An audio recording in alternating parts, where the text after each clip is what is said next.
Hello दोस्तों, books method club में आपका स्वागत है। आज हम बात करेंगे एक बुक के बारे में जिसका नाम है इनर इंजीनियरिंग, आनंदमय जीवन के सूत्र, जिसे सदगुरु ने लिखा है। यह किताब हमें पर्सनल ग्रोथ के साथ साथ स्पिरिचुअल गाइडेंस भी देती है। सदगुरु ने योग के गुण आयामों को आम आदमी के लिए इतना सहज बना दिया है कि हर व्यक्ति उस पर अमल करके अपने भाग्य का स्वामी खुद बन सकता है। सदगुरु जितनी गहराई से आंतरिक अनुभव एवं ज्ञान से जुड़े हैं, उतनी ही गहराई से संसारिक मुद्दों से भी जुड़े हैं। अध्यात्म पर सदगुरु की दक्षता उनके गहन आंतरिक अनुभव का ही परिणाम है, जिससे वे अध्यात्म की खोज करने वालों का मार्गदर्शन करते हैं। 2017 में भारत सरकार ने सदगुरु को पद्म विभूषण पुरस्कार से सम्मानित किया। सदगुरु जीवन के हर पहलू को एक उत्सव की तरह जीते हैं। उनकी रुचि जीवन के हर क्षेत्र में है। सदगुरु को दुनिया के प्रतिष्ठित मंचों पर मानवाधिकार, कारोबार, मूल्य एवं सामाजिक कार्य और अध्यात्म संबंधित मुद्दों पर बोलने के लिए बुलाया जाता है। सदगुरु का जन्म मैसूर में हुआ। वह 4 भाई बहनों में सबसे छोटे थे। पिताजी डॉक्टर थे और माताजी घरेलू महिला थी।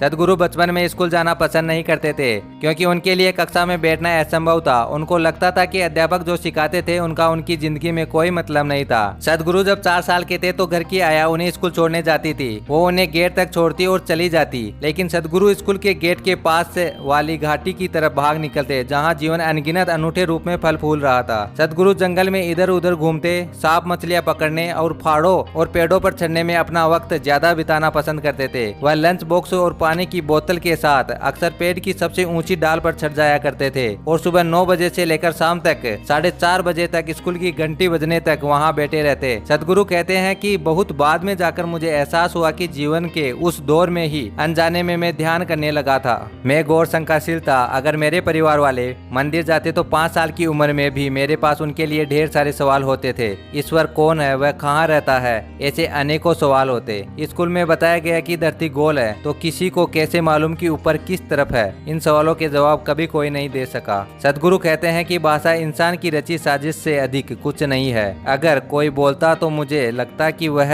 सिर्फ आवाज निकाल रहा है और मैं उनके अर्थ निकाल रहा हूँ। तो मैंने अर्थ निकालना बंद कर दिया और फिर आवाज मेरे लिए हास्यास्पद बन गई। मैं देख सकता था कि उनके मुंह बनी बनाई ध्वनि उगल रही है। अगर मैं एकटक देखता रहता तो इंसान भी विघटित होकर ऊर्जा के एक धुंधले गोले में तब्दील हो जाता। तब सिर्फ आकृति ही बच जाती। बाद में सदगुरु मल्लाडियल्ली स्वामी के शिष्य बनकर योग सीखने लगे। पहले हर सुबह मुझे जगाने पूरे घर के लिए एक मुश्किल काम होता था। परिवार के लोग मुझे बिस्तर पर बैठाने की कोशिश करते और फिर से मैं लुढ़क जाता। लेकिन योग शुरू करने के 3 महीने बाद मेरा शरीर हर सुबह 3:30 बजे अपने आप जागने लगा, वो भी बिना किसी बाहरी कोशिश के। आज भी यही होता है। जागने के बाद मैं तुरंत योगाभ्यास में लग जाता। मैं किसी जगह और किस हालत में हूँ, इस बात से कोई फर्क नहीं पड़ता। योग मांसपेशी और हाथों को मजबूत बनाता है।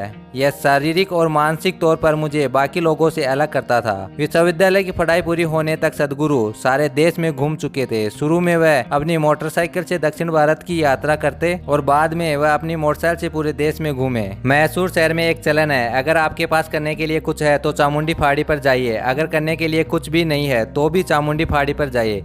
एक दिन दोपहर को सदगुरु के पास करने के लिए कुछ नहीं था, तो वो चामुंडी पहाड़ी पर चले गए। उन्होंने अपनी मोटरसाइकिल खड़ी की और 2/3 पहाड़ी चढ़ने के बाद वह एक चट्टान पर बैठ गए। वह ध्यानशिला थी। वह वहां काफी समय से थी। उस चट्टान पर बैंगनी बेर व बरगद की नाटे पेड़ ने अपनी मजबूत जड़ें जमाए हुए थी। वहां शहर का मनोरम दृश्य दिखाई दे रहा था। सदगुरु बताते हैं कि उस क्षण तक मेरा जो अनुभव था उसके अनुसार मेरा शरीर और मन दोनों में थे और शेष विश्व बाहरी था। लेकिन मुझे पता नहीं था कि मैं क्या था और क्या नहीं। मेरी आंखें अभी भी खुली थी, लेकिन मैं जिस हवा में सांस ले रहा था, जिस पत्थर पर बैठा था, सब मैं बनकर रह गया था। वहाँ जो कुछ भी था सब मैं था। मैं सचेत होते हुए भी चेतन नहीं था। चीजों में फर्क कर पाने की इंद्रियों की प्रकृति खो चुकी थी। इस बारे में जितना ज्यादा कहूँगा उतना ही ज्यादा पागलपन लगेगा, क्योंकि जो हो रहा था वह अवर्णनीय था। मैं हर जगह व्याप्त था। हर चीज अपनी तय सीमा से परे विस्तृत कर रही थी।